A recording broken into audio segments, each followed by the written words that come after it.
Welcome to another episode of the Rare Beer Club. I'm your host, the Ginger Yeti, and if you're new to the channel, the Rare Beer Club is a subscription club put out by the beerofthemonthclub.com. I receive a box like this every month. It usually contains 2 hand-selected beers, and it costs about $60. I box the beers and select one to review kind of blindly, and then I review the second one at a later date. So this box here, I have a pile of these in my basement that I need to get through. This box here is from June of 2025, and we're now at the beginning of July, so I'm about a year behind on these. We'll get this open. Hopefully there's nothing crazy in here because it is a hot evening here, July evening. Hopefully there's nothing crazy in here. These older ones come with this paperwork, although the newer ones just come with a QR code to scan to see the info. Get this out of the way here. They're always boxed really nicely. One thing they started doing is they started putting cans in there instead of bottles, because very few breweries are bottling beers anymore, especially in these bomber-sized bottles. So what do we have here? I've got a Rodenbach Red Triple. It's a Belgian triple blended with 2-year aged Flemish red brown ale, 8.2%. And the other thing I have, this is odd. It's the 1726. It's from Invertase, if I said that correctly, Invertase Brewing Company from Phillipsburg, New Jersey. It is a Imperial Breakfast Stout. Wow, I've heard of Rodenbach. I've had quite a few Rodenbach beers. I was looking to see if I had one of my empty Rodenbach bottles sitting around. Sometimes I do. I've definitely had Rodenbach beers before. I don't know that I've ever had the Red Triple. 200 years Rodenbach. 8.2% ABV. Or do I want to... kind of interested in this Invertase Brewing Company Imperial Breakfast Stout with coffee. Let's see here. What's this say? Do not age. All right, I'm going to drink this first because I've already aged it. It's already a year old. Hopefully I haven't ruined it. I'm sure this thing here can be aged for forever. Let me look at the back here because I always give you aging notes. See what the Rodenbach says. Well, never being quite long-lived. So, yeah, I'm going to put this aside, put it back in my beer fridge. Put it in my beer fridge. I keep all these beers in the cellar, which is about 50 degrees, 50, 60 degrees, depending on the time of year. Probably should keep them colder, but I don't have enough room in the fridge. I'm going to review this because, one, it says do not age. Never heard of this brewery. And, of course, what did I do? I didn't grab any glassware. I have it sitting outside off the camera.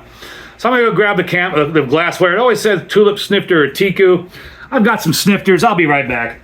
Nothing like being prepared to do a beer review, right? So let's take a look on the can here. It says Invertase Brewing Company, Phillipsburg, New Jersey. Drink fresh, do not age. Government warning. That's everything on the can. Not even a canned on date.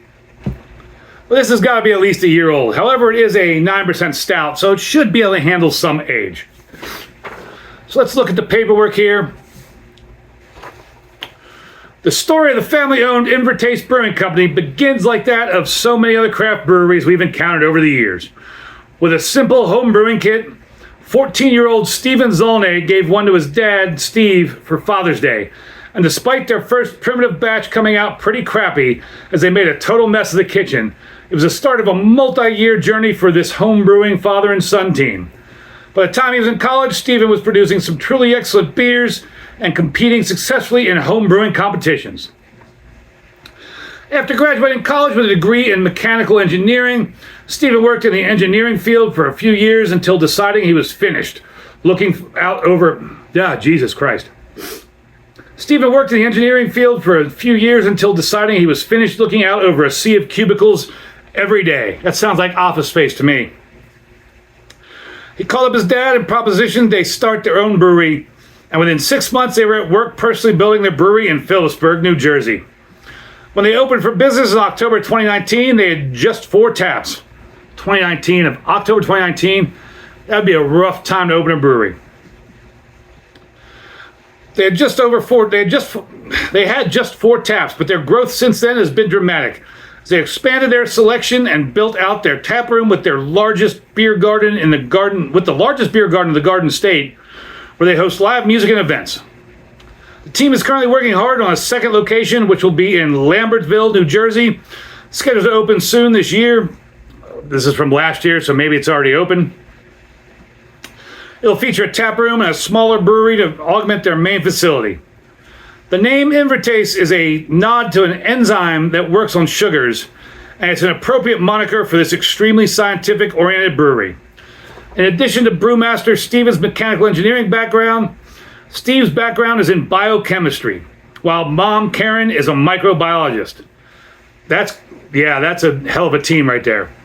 This is about as good a scientific team as a brewery could hope for. The brewery maintains a full lab that analyzes each batch to make sure it's hitting all of its target values, and they perform tests for bacterial and wild yeast growth at multiple steps in the process to ensure absolutely no off flavors arise in the finished product.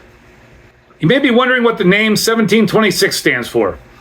While being an engineer brewmaster, Stephen Zolnay is fond of numbers, and many of Invertase's beers have numbered names like 1954, 425, 1600, or 571. His dad Steve tells us they're secret codes that only he knows, but they are all significant in some way. History, style, ingredients, whatever. Well, we love a good mystery. Invertase distributes just in New Jersey and eastern Pennsylvania, so it's been our pleasure to have the opportunity to work with this family brewery to secure some of their small production 1726 Imperial Breakfast Stout. 1726 is a bold coffee stout that pours opaque and virtually black in our large Duvel tulip. It's topped by the sort of well-retained fluffy head of a dark brown foam that just screams, "I'm a big-ass stout," before receding to a lasting color. In other words, it looks great. So let's get on into it here.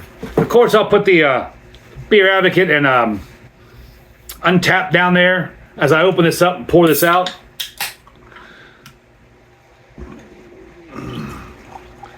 So it says, on the nose, this comes across wonderfully rich.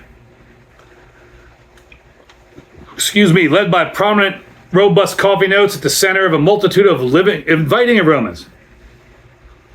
That's big time coffee. Picked up plenty of bittersweet chocolate impressions.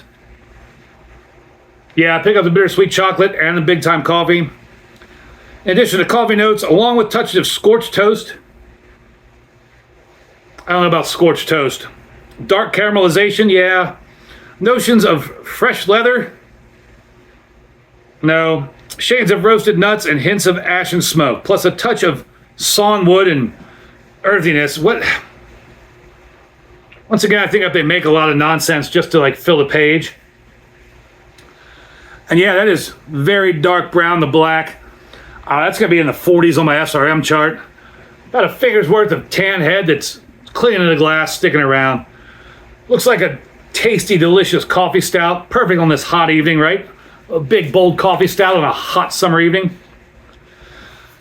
The story continues the same way in the flavor, which is very roasty indeed. Waves of dark roasted coffee take the lead here, backed by dark chocolate and deeply toasted bread crust. Let's find out. Cheers, everybody.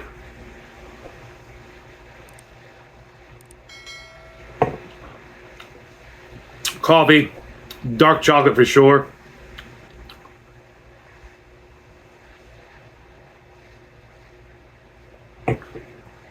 Coffee, dark chocolate. I don't know if I would call it toasted bread crust, but I can see what they're talking about. As the beer evolves in the glass with some aeration and warmth, look for flashes of dried dark fruits to pop through here and there amidst hints of roasted nut and light peat or smoke.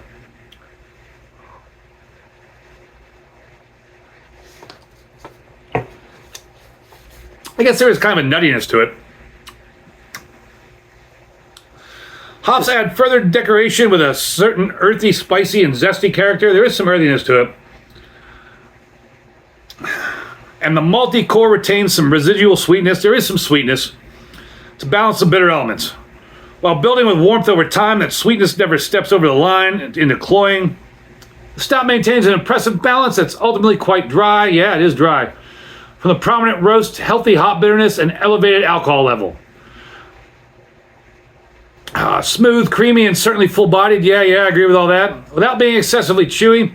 1726 struck us as the complete package for a coffee stout. Yeah, it's pretty tasty. This is really well done.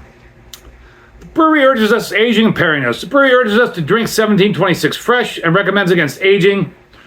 Case closed, right? Yep, mostly. Coffee stouts are best when fresh, as the coffee notes that are so central to their character will fade over time, much the same way hops does. But the beer itself, being 9% ABV Imperial Stout, should be able to stand up to considerable cellar time and still be enjoyable. So I don't think I ruined this. The coffee character is really good. Again, they always put these aging and pairing notes as paperwork. Well, they used to always put this paperwork in the Rare Beer Club.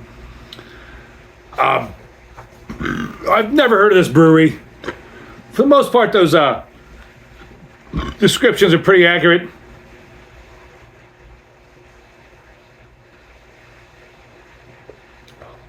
Chocolatey, roasty, coffee for sure, big time coffee. Maybe a little toasty, like burnt toast and nuttiness. Full bodied. It is sweet but not cloying.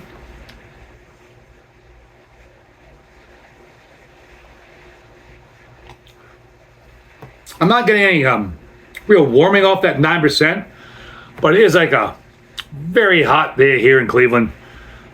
Of course, that's a perfect day to drink a 9% coffee stout, right? Or Imperial Breakfast Stout. But this is delicious. 1726, even though I let it sit in my cellar for a year, this is a phenomenal beer. I'm going to give this 2 horns up. This is really tasty. Really enjoy this beer. I'm happy I have a second can of this. Maybe I'll take this to the get-together. Who knows? I know by the time this review comes out, the get-together will be long over with. I've had a great time. Make sure you look out for those videos if I haven't posted some of them already. If you made it this far in the video, please hit that like and that subscribe. Really hit that subscribe. Share it with all your friends. Thank you all for watching. I really appreciate it. If there's anything you want me to change or do different about my Rare Beer Club videos, let me know that down below in the comments. And as always, embrace the adventure.